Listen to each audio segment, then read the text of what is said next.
Pablo had been fighting for me and blocking love letters since we were kids, and we agreed that once we got into college, we would be together. Everyone thought we would end up as a perfect couple, until he broke his promises again and again for someone else, saying I was just a childhood friend. Later, his roommate posted a photo of me holding someone's hand on his moments, and Pablo came to question me with reddened eyes. I found it funny. Just a childhood friend, right? Do I need to report my love life to you too?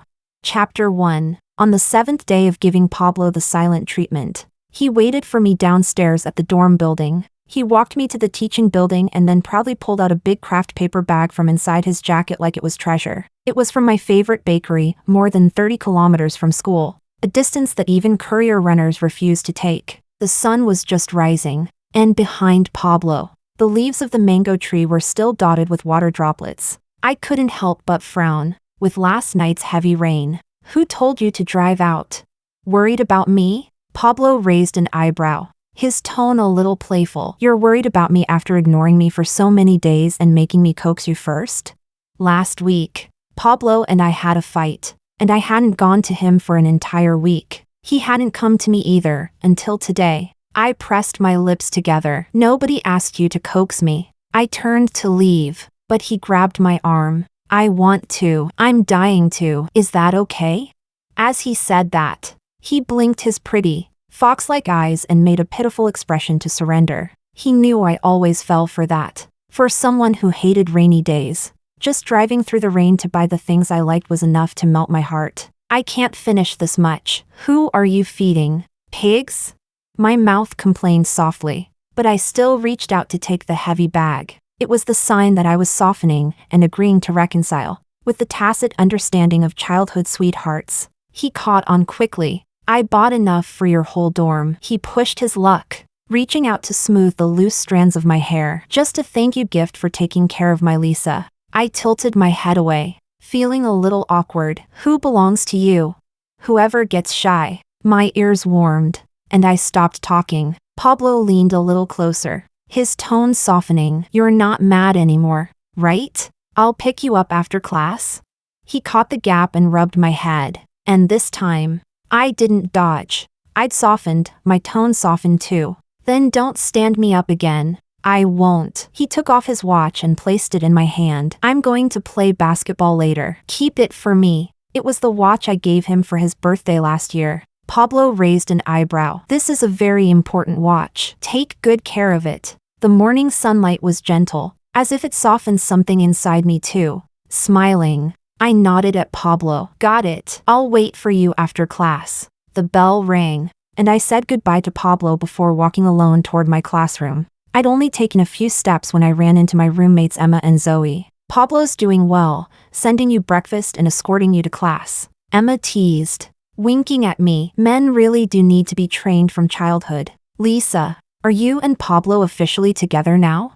A sudden voice cut Emma off. Chapter 2. Zoe, who had been silently walking beside us, suddenly spoke. Because Pablo said you two were just childhood friends. So, she didn't finish her sentence, but it felt as though she had completely said what she meant. Zoe had never gotten along well with me. She was the dorm leader, yet whatever announcements she made, I always learned them late from other roommates. She didn't like me, but clothes identical to mine would always appear on her every few weeks. I could never figure out why. But last month, when Pablo walked me back to the dorm, we ran into Zoe downstairs. She tripped on flat ground, and Pablo helped her up, just from her blushing thank you. Too shy to lift her head. I immediately understood. There had always been many people who liked Pablo. Turns out she was one of them. Emma had originally been holding Zoe by the arm. After hearing Zoe's words, she suddenly let go with a frown. Emma spoke more directly than I did. Zoe, you're being kind of weird. Why would Pablo specifically tell you that? Are you too close or something? Not really, Zoe pouted slightly. We're in the same small group in our department. It just came up in conversation. Actually, he rarely talks about Lisa. Come to think of it, I had heard Zoe's name from Pablo recently. He said Zoe always acted timid around people, not very outgoing. He even complained that she was clumsy, couldn't even make a poster for an event yet still joined the arts department. I thought it was normal, Not everyone was born knowing every skill. So I said, then help her out. Aren't you two in the same group? A faintly irritated expression appeared on Pablo's face. Troublesome. Pablo had always disliked troublesome people. He had rejected many girls of that quiet type. I didn't think Zoe would be anything special in front of him, so I wasn't planning to take the bait. But Zoe didn't intend to let it go, tugging at me insistently. But Pablo really is a great person. Last Wednesday, I went to tutor someone. I couldn't get a ride afterward, so he came to pick me up. I froze. Last Wednesday afternoon, Pablo stood me up. He said he wanted to eat the mango custard pastry I made, so I made a special trip home. After working for hours, I carried the handmade dessert through the rain to his dorm, but he had completely forgotten about it and wasn't even there. In the end, Bruno came downstairs to take it, and he even scolded me. Only an idiot would deliver things in the rain. Zoe shook my arm lightly, pulling me back from my thoughts. Don't misunderstand, okay? Pablo helped me, so I just care about my group member. That's all. You're overthinking it. I won't misunderstand. I quietly shook off her hand. Your group member bought bread for you too. What flavor do you like? She paused for a moment. Red bean. Oh, I closed the bag of bread. He didn't buy that. I'm allergic to red bean. Chapter 3. Near the end of class, Emma finally leaned over after holding it in all morning. Girl, someone's about to steal your man. She made a sarcastic expression and mimicked Zoe's tone. I'm just caring about my group member. Everyone in the department knows about you and Pablo. What's wrong with that girl, trying to steal her roommate's crush? Pablo and I were childhood sweethearts, everyone knew that. After the college entrance exam, Pablo and I were interviewed by the media together. When asked which university he wanted to apply to, Pablo pointed at me beside him. Wherever she goes, I'll go. That interview went viral online. And when we entered college, during my speech as the freshman representative, people recognized me at a glance. Everyone just assumed Pablo and I were already together. But we weren't, even though we had once made a promise. Some promises, once left unspoken for too long, seemed to lose their timing. But I always thought, maybe wait a little longer, have a little more faith in each other. In the afternoon, it started raining again. I waited nearly an hour under the teaching building. Pablo didn't come, and he didn't reply to my messages. He stood me up again, without reason. I checked the time and called Pablo for the 4th time. With every extra ring, my heart sank a little deeper. Right before the call was about to disconnect, he finally answered. Lisa? He paused. I can't pick you up today. Sorry. There it was again. He was the one who made the plan, and yet he broke it without a word of explanation. I suddenly remembered what Zoe said, that the last time he didn't show up, he went to pick her up. The emotion rose inside me out of nowhere. Pablo, you were the one who said you'd come today. Why do you stand me up every single time? Maybe it was because the accusation in my voice was too obvious. But on the other side of the phone, Pablo clicked his tongue impatiently. Pablo had never had a particularly good temper. With others, he always acted distant and arrogant. But somehow, this was the first time he clearly showed impatience toward me. My voice softened instinctively. Pablo, you promised me. I really forgot. He sighed. Tomorrow. I'll definitely be with you tomorrow. Okay? His tone was helpless, like I was the one being unreasonable. My throat tightened. But today, Pablo, how do I fasten this seatbelt? A car door opened on the other side of the call, and then a familiar voice slid into my ear. It was Zoe. She had skipped class early to go tutor. The rain was getting heavier. The person on the phone said something else, but I no longer heard it clearly. I had wanted to say, but today is my mother's death anniversary. You've accompanied me every year. But he had clearly forgotten. A sudden fear rose in my chest, as if something I had been holding onto was slipping away. I gripped my phone and hung up with a messy gesture. The ringtone soon rang again, drowned in the sound of the rain. I didn't know how long passed before the screen dimmed and a message from Pablo appeared. Stop being upset. I really have something urgent this time. I'll explain tomorrow. Bruno is in the academic area. I asked him to pick you up. I froze inside and quickly started typing. I was still writing my refusal when footsteps approached from not far away. Bruno, dressed in black and holding an umbrella, walked toward me quickly. I glanced at my phone. The message had been sent only 7 minutes ago. When I looked up again, the man who had been 10 meters away was already standing at the steps. "Why are you spacing out? Get over here." His clear yet lazy voice pulled me instantly back to that summer full of cicada songs. Chapter 4. Bruno transferred to our school from the neighboring city on the day of Licia, the start of summer. In our second year of high school, after a monthly exam, he became my desk mate. Unlike those idle drama storylines, the only strong bond we developed seemed to be in academics. This month I got first place. Next month he would pull several all-nighters just to surpass me. Bruno was competitive and sharp-tongued, but his math was unbelievably good. So I swallowed my pride and asked him questions. He looked at me with disdain. "If you stopped running to the next class to find your little childhood sweetheart, you wouldn't be making mistakes on problems this easy." I originally thought we would always stay like that. Until 2 months before the college entrance exam, I received the class yearbook he filled out for me, and inside it was a single button, the one closest to his heart on his school uniform. I was dazed, thinking this guy must be trying to mess with my mindset, steal my first place ranking. "Don't think this will make me go easy on you and let you take the top scorer spot." I didn't dare accept it. Laughing awkwardly, I pushed the yearbook back onto his desk. "Sure, I'll wait to be defeated by you." Bruno's tone was lazy as he slid the yearbook back in front of me. When I tried to push it back again, Bruno grabbed my wrist. "Bruno, you know I didn't finish." But Bruno understood. "I know, I'm going back tomorrow to take the exam." He let go of me, stubbornly placing the yearbook in front of me again, his expression more serious than ever. "Lisa, this is as far as I can go. You have to allow someone without a childhood sweetheart to have their own youth too." Bruno packed away the last book and smiled at me. His 2 sharp canine teeth peeked out faintly. "If you don't want it, throw it away. Good luck on the exam." Back then, I thought we'd never see each other again, because he had said he preferred southern cities. North City was too dry for him. Who would have thought? He stayed in North City and even became Pablo's roommate. Chapter 5. Bruno's car was clean and tidy, filled with the light scent of sea salt and pine. He started the car but only tilted his head to look at me. I thought he was waiting for me to say something. "Sorry.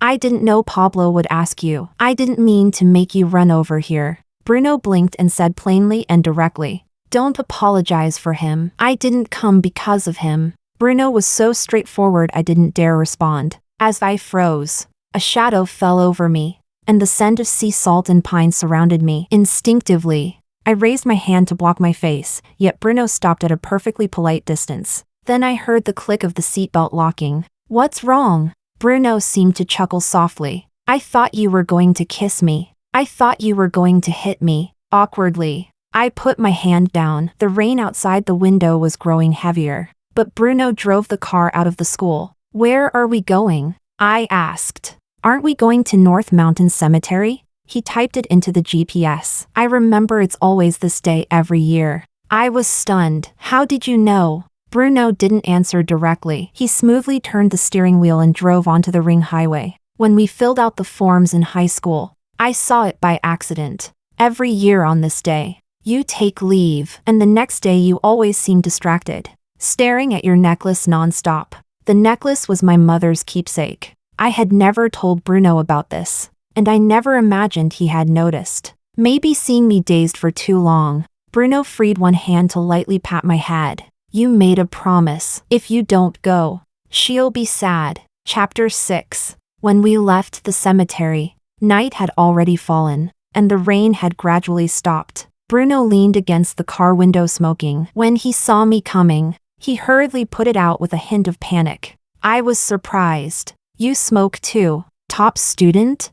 Started in senior year of high school. Trying to get first place was stressful. Bruno raised an eyebrow. "You have no idea how hard you were to chase." Because of that one sentence, I didn't dare say a word the entire way back. Even when Bruno added, "I meant academically," while I pretended to play with my phone like a timid quail. I came across a new post on Zoe's Moments. It was a picture of her making a wish with her eyes closed, in front of a delicate pink swan cake, the same bakery as the one Pablo bought from in the morning. First time in my life someone remembered my birthday. I'm so happy. I didn't like the post. I exited moments immediately. Back to WeChat. No new messages. No missed calls. Suppressing the sour ache in my chest, I turned off my phone. A while later, the car stopped at the dorm building. I thanked Bruno. I'll treat you to a meal another day. No. Bruno tapped the steering wheel with his finger, rejecting me without hesitation. I don't want to have dinner with someone whose heart already belongs to someone else. Oh. I choked on my words. Unable to reply, I unbuckled my seatbelt and prepared to get out. The moment I opened the door, a strong hand pulled my arm back. My eyes were covered by a warm, dry palm, and the car door closed with a soft thud. In the next second, Bruno's voice came from right beside me. Is that all the sincerity you have? Not going to try inviting me again? The scent of sea salt filled the small space. The distance between us felt ambiguous, yet all I sensed was his protective gentleness. I patted the back of his hand. Don't cover my eyes. I already saw. Under the big tree not far away, Zoe was hugging Pablo. Pablo was holding something, a square pink box that looked very much like a birthday cake. He didn't hug her back, but he didn't push her away either. A second before Bruno covered my sight, Zoe had lifted herself on tiptoe to kiss him. In the darkness, I blinked, and tears surged out without warning. Bruno hurriedly cupped his hand under my eyes to catch them, while his other hand searched for tissues. I stared at the lines of his palm as my vision grew blurrier and blurrier. I didn't know how long it took before he was still holding that position, catching my tears. The scene felt almost comical to me, so I gently pushed his hand away and changed the subject. Bruno, your lifeline is so long. He wiped my tears and then spread his hand in front of me again. Really? Then read my love line too. Am I getting some romance soon? Chapter 7. When I returned to the dorm, Zoe was already dividing the cake. Her cheeks were red, unable to hide her excitement. It had only been half a day since I last saw her, yet she seemed much more cheerful. When she saw me, she hurried over impatiently. Lisa, today's my birthday, but the cake is red bean flavored, so I won't give you any. She blinked meaningfully. It's not suitable for you. I don't think you should force yourself. To be honest, I was never good at dealing with moments like this, competing in secret over a man, yet unable to put anything into words, because I had no standing. After all, I was just Pablo's childhood sweetheart. Suddenly, I started hating Pablo. We clearly agreed, once we got into college, we would be together, and I hated myself too. I'd hinted at that promise again and again, yet he showed no real reaction, and I foolishly stayed by his side, drinking poison by lingering in that ambiguous half-romantic distance. I didn't respond to Zoe. After washing up, I went to bed. I had barely laid down when the curtain of my bed was pulled open. Zoe stood there with a provocative smile. Lisa, can I ask you what Pablo likes? He celebrated my birthday with me. I want to buy him a gift. The incandescent light passed through the curtain, making my head throb. I yanked her hand off my curtain and said coolly, he's into Park Street sneakers lately. Can you afford them? Zoe froze. Her eyes reddened instantly. She turned and ran back to her bed. When Zoe's eyes turned red, I felt a flash of vindictive satisfaction, but even more self-disgust. Why was I becoming such a mean person because of Pablo? I didn't sleep the entire night. I stayed in bed for the whole weekend. Emma came back from outside and dumped a pile of things on my desk. Pablo left these for you. He's waiting downstairs. Before Emma finished the sentence, Zoe rushed to the balcony. Compared to the cautious testing last time, she wasn't hiding anything at all now. Emma climbed up and slipped into my bed curtain. What did he do now? Don't tell me you really got your man stolen? I wiped my swollen eyes, leaning on Emma's shoulder, and shook my head. Probably. Emma patted my head. Cry for what? Bye-bye means bye-bye. The next one will treat you better. On my phone lay Pablo's messages. He had sent many in the past few days. I hadn't replied. The latest one was from 2 hours ago. I'm here to take back the watch. You don't want to give it back? Who takes back something once they've given it? Suppressing my headache, I got up to wash my face. On my way downstairs, I heard 2 girls going upstairs whispering. They probably thought their voices were quiet, but I heard every word clearly. Pablo's downstairs. He's been waiting so long even passing dogs feel awkward for him. Pretty girls always have a bit of a temper. As soon as I walked out of the dorm, Pablo came toward me, frowning. Princess, can you stop ignoring me all the? Here's your watch. I cut him off and handed the watch over. Pablo didn't take it. If you don't want it, I'll throw it away. I walked toward the trash can, but Pablo stopped me. Don't make trouble, Lisa. I can explain what happened that day. Zoe had an emergency. What does her situation have to do with me? My headache was getting worse, and my tone was terrible. Pablo looked at me with disbelief. She's your roommate. How can you be so cold? His expression and tone felt completely unfamiliar. Just because I didn't celebrate a roommate's birthday, was that such a huge crime? Pablo, our department has a meeting soon. Can you take me with you? Zoe had come downstairs at some point. Pablo looked past me toward her. His tone was light. Okay. Wait a bit. My phone vibrated in my pocket. I checked it. It was a WeChat message. When are you planning to treat me to that meal? Bruno. I lowered my head and typed, you pick. His reply came fast. Then look to your right. I froze. Turning toward the right side of the dorm building, Bruno was holding up his phone, waving his arm at me with a smile. But the moment Pablo also looked over, Bruno's expression vanished instantly. I was about to walk toward him when Pablo grabbed my wrist. His tone unclear. You came downstairs because you have plans with Bruno? I shook off his hand. So what if I do? Pablo actually laughed. Go ahead. It's not like you even like him. His tone was so certain, like I would stand there waiting for him forever. But Pablo, I really don't want to like you anymore. Chapter 8. Bruno ordered a bowl of rice with toppings and left again. When he came back, he was carrying a small bag. Fever medicine or painkillers, see which one you need. He asked the owner for a cup of warm water and set it in front of me. After feeling my forehead, he quickly twisted open a pill of ibuprofen. Reduces fever and pain. Take it. I stared blankly, took it, and swallowed it with the water. How did you know I was sick? Bruno poured me another cup of warm water. Only after watching me finish drinking did he start eating his rice. Why don't you look at your eyelids? They're drooping like crazy. And your forehead is hot enough to fry an egg. Was it really that obvious? Then why did Pablo hold my hand earlier and not notice anything? I'm sorry, Bruno. I kind of used you just now. He wasn't sitting far. He definitely heard everything. Bruno looked up at me. As long as you're not avoiding me, you can use me however you want. Our eyes met, and I couldn't help but think of that day in the car. Bruno insisted I read his palm. I'd once heard that if the love line doesn't branch, it means a beautiful romance awaits. So I told him exactly that. Bruno raised an eyebrow slightly. So I'll have a good ending in love?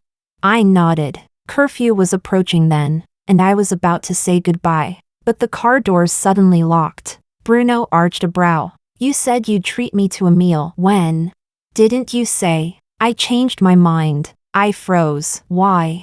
He leaned in and unbuckled my seatbelt for me. His deep eyes locked onto mine. Because someone doesn't know how to cherish what I cherish. So I decided to take action myself. He leaned a little closer. Only then did I notice his ears were red. And because the person I like said my love will have a good ending. He blinked. So I want to try again. Those ambiguous words, I understood every single one. So I escaped in panic. Later, Bruno sent me 2 messages. Scared? You ran pretty fast. What's so scary? Liking you isn't anything rare. I never replied. Until today. Bruno reached out and lightly scratched my arm, continuing his effort. I'm not asking you to like me quickly. Just don't avoid me, okay? Like a breeze brushing over my skin, a ticklish feeling spread from the back of my hand to all my nerves. Okay or not? Bruno tilted his head, refusing to let it go. I surrendered. I wasn't avoiding you in the first place. Oh, good. A smile slowly spread at the corner of his lips. His gaze soft and tender. Chapter 9. Pablo and I fell into a cold war. He sent me a message explaining that Zoe had gone to tutor a kid that day, and the parent acted inappropriately toward her. Because it was urgent, he rushed over. I didn't reply, and Pablo didn't contact me again. Their arts entertainment department was busy with preparations for the graduation gala. I knew this from Zoe's moments. She always posted about Pablo, never hiding it from me. For example, Pablo's back during rehearsal, Pablo's hand during a meeting. Someone in the comments teased, "Oh, shots meant for someone special." Huh. Someone else screenshotted the posts and came asking what was going on, why Pablo was so close with Zoe. Everyone still thought Pablo and I were the actual couple. I could only repeat wearily, "We've never been together." Then I ended the conversation quickly. I was busy too, while others were finishing midterm assignments. I was already preparing for final exams. Apart from classes, I practically lived in the library. Bruno was always beside me. His reason, "Sitting next to you is the only way to max out my study motivation. Feels like being back in high school. If I zone out for a minute, you'll outrun me instantly. So for the sake of my GPA, you can't kick me away." As if I ever would. And so, we became study partners again, just like in high school. One day, after solving a problem set, I paused to rest. My phone lit up with a new message. From Bruno. "Look to your left." I found it funny, he was literally right next to me and still texted. So I turned my head and happened to meet Bruno's gaze perfectly. Bruno was resting his chin on his arms, watching me, blinking very slowly. The sunset poured through the window, brushing over his hair. His whole head looked soft and glowing, as if covered in light. So he wanted me to see the sunset. My heartbeat stuttered, flustered. I passed him a grapefruit candy. Bruno put it into his mouth, instantly sat up straight, and very seriously started doing practice problems. That completely made me laugh. After studying, Bruno walked me back to the dorm. The moment I opened the door, I saw all my things swept off my desk and scattered on the floor. The crystal ball on my desk had been smashed into pieces. Pablo had given it to me. The culprit stood nearby, not thinking she had done anything wrong. Eyes red as she demanded, "Why did you report me to the professor for skipping class? He won't let me take the final exam now." I silently hung my bag and picked up the shattered crystal ball, tossing it into the trash can. The next second, with a cold expression, I walked to Zoe's desk and smashed everything on it, then grabbed her collar and warned coldly, "Zoe, if you're sick, go get treated. Just because I tolerated you doesn't mean I don't have a temper. How many times have you skipped class? How many assignments have you not turned in? How many volunteer hours have you faked? Don't you know your own record?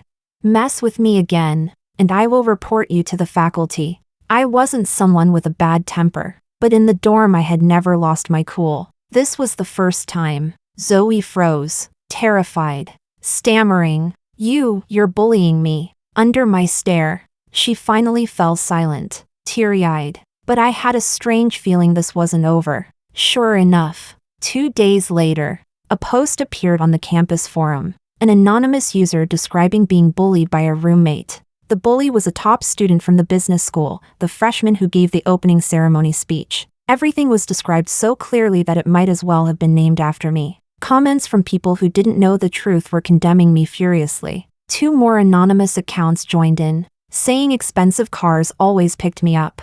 I even heard someone ask her how much per night. Obvious she's just selling herself. Fake academic girl. They even attached so-called photo evidence. I uploaded the car registration and a family photo in return. The car was mine. The so-called rich man was my dad. While the post was still going wild, Pablo suddenly came looking for me. Chapter 10. Inside the library, Pablo stormed up to me, without giving me a chance to react. He pulled me up and questioned me sharply. "Why did you report Zoe?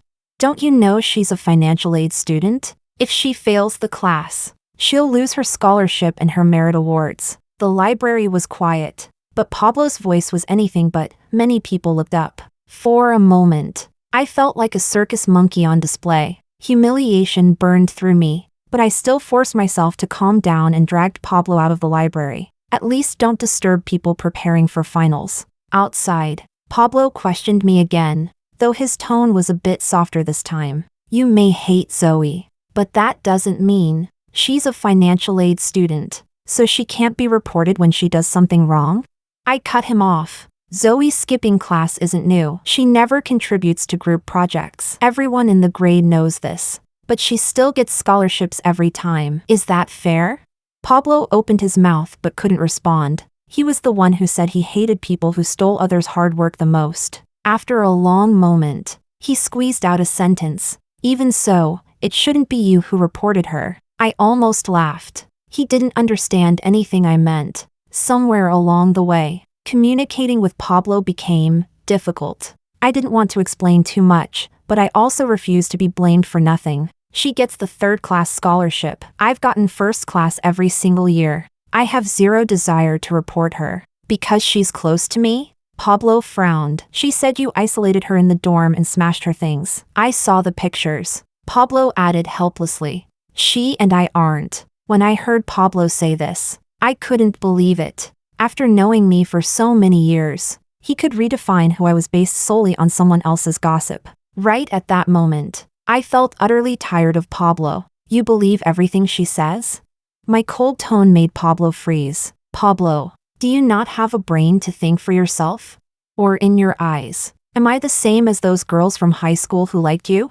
Would I fight over you like they did? Stirring drama behind your back and bullying roommates?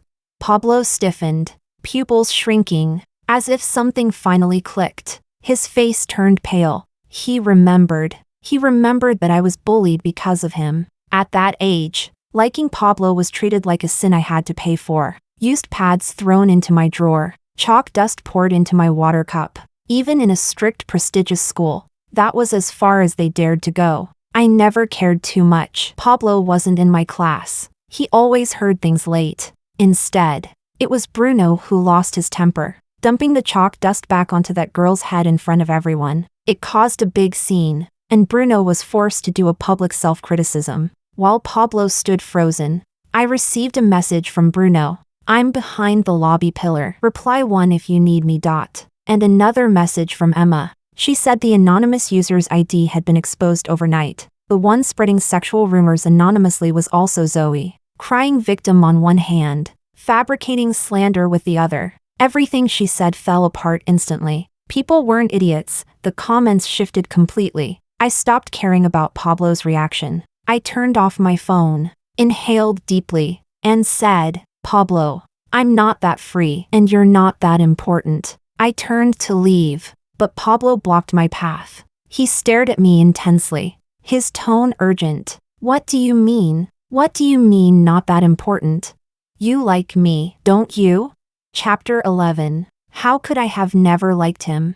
When kids in kindergarten mocked me for not having a mom, it was Pablo who chased them away. In high school, when a boy stuffed a love letter into my hand and tried to force me to be his girlfriend, it was also Pablo who stood in front of me. On every holiday when I missed my mother, he was the one who stayed with me. So even later, when he said he wanted to date me in college but then, in front of other girls, said we weren't getting together, I still quietly waited for him to remember our promise one day. Even when he abandoned me countless times, as long as he did the smallest thing, I would soften countless times, even when we argued, and it seemed like he was coaxing me. In reality, it was always me carefully controlling my unreasonable behavior so it wouldn't really upset him. But from the day of my mother's death anniversary, I couldn't hold on anymore. I couldn't stand that loving someone had turned me into a version of myself that I hated. Pablo. I lifted my head to meet his gaze, speaking clearly and firmly.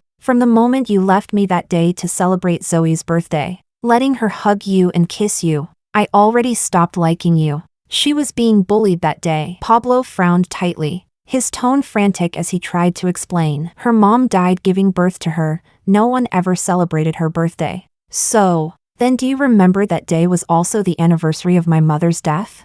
That was the saddest moment of my life. Pablo's face instantly turned pale, his body swaying as if he couldn't stand steady. Lisa. He lowered his head. I'm sorry. I didn't respond and prepared to leave. Pablo reached out, trying to grab my wrist, but I dodged quickly, not looking back as I walked straight into the library. Chapter 12. I walked a little too fast and was looking down at my phone to send Bruno a message. My foot slipped off the stair edge, just when I thought I was about to fall. An arm swept around my waist from behind and caught me. I landed in a light but steady embrace. The faint scent of sea salt and pine filled my nose. Bruno exhaled, panting lightly. Good thing I'm fast. I stared at the sweat at his temple, suddenly remembering high school. That time when a girl dumped chalk dust into my water cup and tripped me on the way back to my seat. Bruno had caught me the exact same way. Then he casually dumped the chalk-filled water onto the girl's head. When the teacher asked him why he did that to a girl, Bruno only responded coldly, "She was disturbing my studying." But he was never actually that harsh of a person. How did I stupidly believe that excuse at the time, and take his silent protection for granted? "What are you spacing out for?" Bruno waved a hand in front of my eyes. "I pull you back from falling and you're this touched?" "Bruno, that real name exposure on the forum, was that you?" I vaguely remembered he had the skills for that. Bruno raised an eyebrow and let out an "oh." "You might be called in by the school leadership. Who casually hacks the school forum system and rewrites it?" "I'm not scared. They won't catch me." Bruno's lips curved upward into a sly, triumphant smile. A warmth rose in my chest, and I suddenly hugged him tightly. "Thanks, my lifesaver." Bruno stiffened all over. After a long moment, he let out a muffled, "You're welcome." Chapter 13. For a long time afterward, Pablo never showed up again. Zoe also became completely quiet in the dorm. After finishing the last exam, I heard some news. No one had reported Zoe at all. The financial economics professor was a relative of the family she worked for as a tutor. Zoe stole something from their house and got caught on the spot. That's why she was dismissed. Emma shrugged. The surveillance footage shows everything. That family didn't even bother going after her. And because her repeated absences and missing assignments were real, the professor, already aware of her, decided not to let her take the exam. I froze. I remembered Pablo saying that Zoe had been harassed by the father of the household, but I no longer had the energy to figure out who was lying. It didn't matter anymore. At the graduation gala, Emma and I went backstage to deliver flowers to the senior students. As we passed by, we heard Pablo and Zoe arguing. "Pablo, why are you avoiding me lately?" "I don't like dealing with liars." Pablo let out a cold laugh. "Zoe, you really played me hard. All that talk about being bullied, being harassed. I was actually stupid enough to believe you and go confront Lisa for you. Then, do you not like me anymore?" "When did I ever say I liked you?" Pablo sounded irritated. "I only pitied you." Tears welled in Zoe's eyes. "You like Lisa, don't you?" I didn't stop walking, I just left.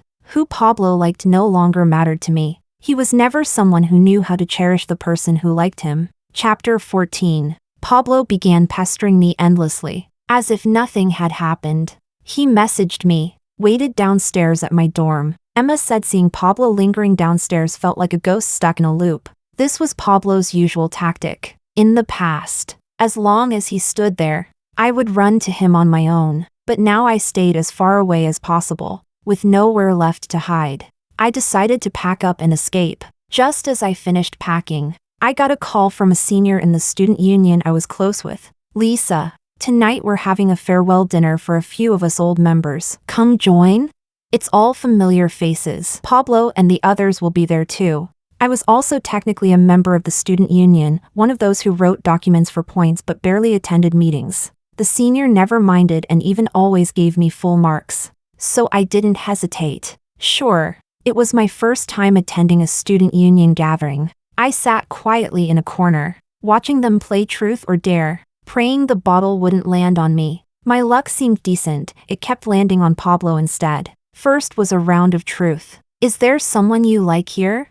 Pablo's eyes landed on me, and he answered cleanly, "Yes." The whole room erupted, teasing me. It was the first time Pablo publicly admitted liking me, but I didn't feel even a trace of happiness. I felt troubled. My first reaction was actually to look at another student union member. Bruno sat far away, watching me through the crowd, calm, quiet. Just like that, my heartbeat suddenly quickened. Pablo noticed my glance immediately. He followed my line of sight, disbelief flashing in his eyes. My phone lit up with a new WeChat message. From Bruno. Crying puppy. JPG. I couldn't help smiling and replied.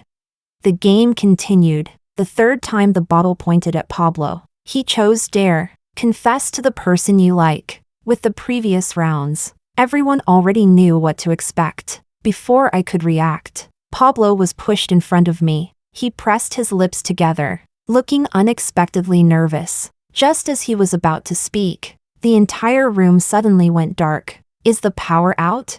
Use your phones. Flashlights. LMAO, I can't even find my phone in the dark.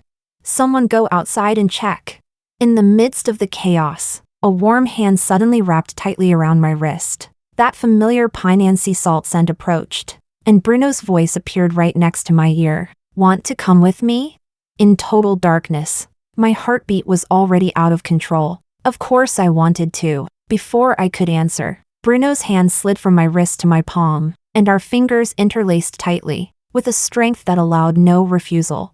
He pulled me into a summer night escape. Chapter 15. On the bench by the campus lake. Across the lake, on the lawn, the guitar club members were gathered, playing music. Bruno and I listened quietly like that, neither of us speaking, and our hands never separating. The phone ringing broke the strange harmony. I could pretty much guess who was calling. I wanted to mute it, so I tugged lightly at our slightly damp, intertwined hands. Bruno, let go first. Before I finished, Bruno's breath swept over me. Instinct moved faster than thought. I closed my eyes, like a fallen leaf landing on my lips. It was a light, feather-soft kiss, just resting there, unmoving, not crossing a line. But the moment I parted my lips, Bruno's tongue pressed in, a slow, lingering invasion. The phone kept ringing relentlessly. Bruno took a brief moment to reach into my pocket, pull out the phone,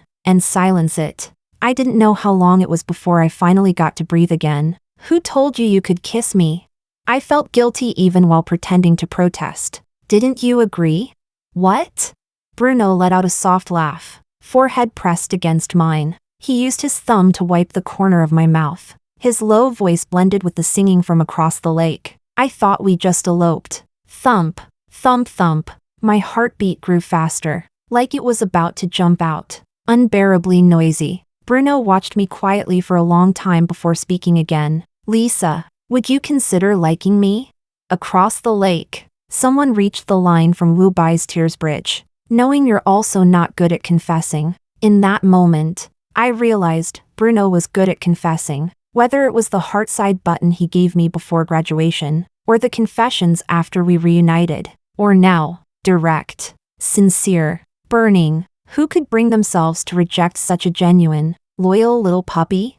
I didn't want to reject him, so I leaned forward and whispered, okay. Chapter 16. Bruno and I started dating. He was very unhappy about the fact that we had to separate soon after getting together, and even more unhappy that I still had to go eat with Pablo's whole family. Then, can I claim you as mine? If not, it's fine. I'm just asking. He drove me home, carefully hooking his pinky around mine to keep me from getting out of the car. I couldn't help laughing. Bruno, you're acting unlike yourself. Where was that cold, sharp-tongued deskmate I once had? Bruno raised an eyebrow and immediately accepted my teasing. This is the Bruno who finally got his crush version. Of course he's smug. He hooked our pinkies again. So, will you let me or not?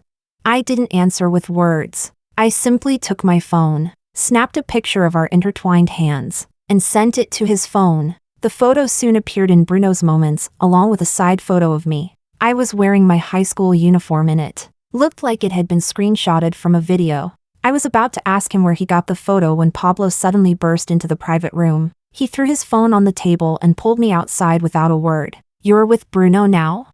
His jaw was tight, his tone almost accusatory. I hadn't seen Pablo since that day he tried to confess. Bruno and I disappearing from the gathering at the same time made the answer obvious. Pablo's pride wouldn't allow him to lower his head again and again, so I thought the whole thing had already blown over. That when we met again, considering our families, we'd just get along normally. But before I could speak, Pablo frowned and said, Lisa, are you trying to get back at me? I found it funny. Of course not. I'd never treat Bruno like that. My quick, decisive tone stunned Pablo where he stood. Inside, the elders were murmuring, wondering what happened. I lifted my foot to go back in. Lisa, Pablo called out to me, his voice defeated. If I hadn't done what I did with Zoe, would things be different?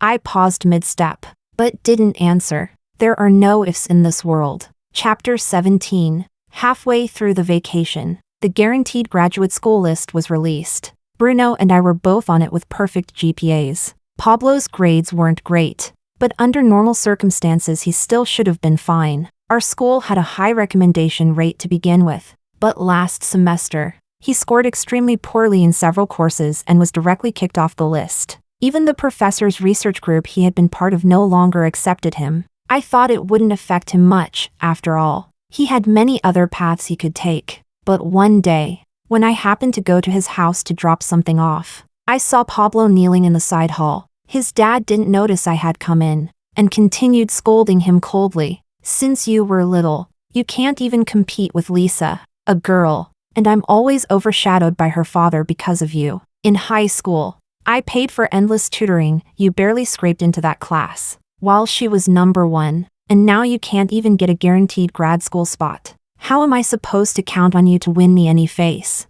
Only then did I realize, Pablo's family environment wasn't as pleasant as I had thought, and his life wasn't as simple as it appeared. I set the things down and quietly left. Chapter 18. Right before the new semester, our high school homeroom teacher retired. The 2 classes he taught organized a gathering. I saw Pablo again only at the gathering, he was in the other class. He messaged me, asking if I wanted to go together. I replied no.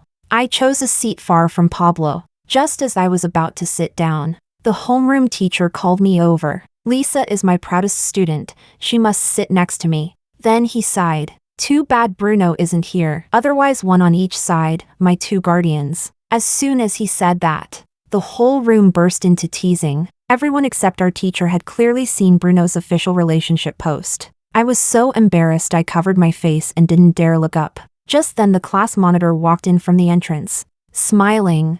"Who said Bruno isn't here? How could the top-scoring couple of our class ever be separated?" The teasing got even louder. I turned in disbelief. 5 minutes ago, Bruno had texted telling me he was at home in the neighboring city playing video games, and now he was leaning against the doorway, head tilted, smiling at me. After that, the conversation at the table completely shifted. Some asked how Bruno managed to win me over. Some joked we must have secretly dated back in school. Someone who got drunk even blurted out, asking whether I wasn't the closest with Pablo before. I smiled and explained. We were just childhood friends. Bruno had drunk a little and leaned softly on my shoulder, playing cute. If a one-sided crush counts as early romance, then I've been passionately in love for many, many years. At the table, everyone was laughing, everyone except Pablo, whose expression was dark, completely out of place. After the gathering ended, I went to the restroom. When I came out, Pablo was leaning against the restroom doorway, smoking, looking unusually lonely. I walked past him. Pablo's voice suddenly sounded behind me. "You saw me kneeling at home last time, didn't you? Growing up, I could never compare to you. That's why they punish me like that." He let out a self-mocking laugh, his voice hoarse. "Lisa, the fact that you liked me, that was my only worth, and I lost it." Pablo took a step toward me, as if wanting to grab my arm. I instinctively stepped back, and was pulled straight into Bruno's arms as he approached. "What you threw away." Bruno tightened his hold on my shoulders. "I'll treasure like gold," he added, possessive and calm. "Pablo, stay away from my girlfriend from now on. Our car's almost here. We're not going your way, bye." I turned with Bruno and walked off. Never look back. Never. When we stepped out of the hotel entrance, it was completely empty. No car anywhere. So we simply held hands and started wandering aimlessly down the street. Under the streetlights, our shadows stretched long and thin, then short and stubby, like 2 old men. Bruno brushed his thumb over the back of my hand, carrying a hint of drunkenness, almost deliberately acting spoiled. "Look at us, homeless in North City. What do we do?" I tightened my grip on his hand, gave it a little shake, and smiled at him. "I'll take you home."